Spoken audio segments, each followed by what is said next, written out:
தஞ்சாவூர் மாவட்டம் திருக்காட்டுப்பள்ளி அருகே பூண்டி மாதா கோவில் சாலையில் இருசக்கர வாகனம் வீட்டின் சுற்றுச்சுவர் மீது மோதிய விபத்தில் 17 வயதான 2 சிறுவர்கள் நிகழ்விடத்திலேயே உயிரிழந்தனர்.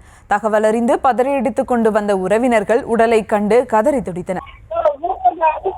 வணக்கம்.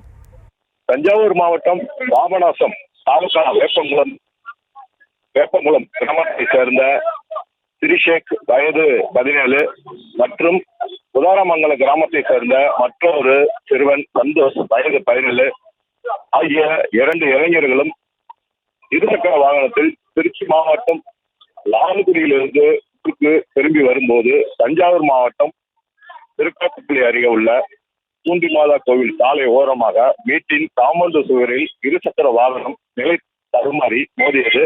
இதில் 2 இளைஞர்களுக்கு தலையில் பலத்த காயமடைந்து சம்பவ இடத்திலே உயிரிழந்தனர். இது குறித்து தகவல் அறிந்து வந்த திருக்காட்டுப்பள்ளி போலீசார் உடலை மீட்டு கூடலூர் அரசு மருத்துவமனைக்கு அனுப்பி வைத்து மேலும் விபத்து குறித்து விசாரணை நடத்திவிட்டு வருகின்றனர்.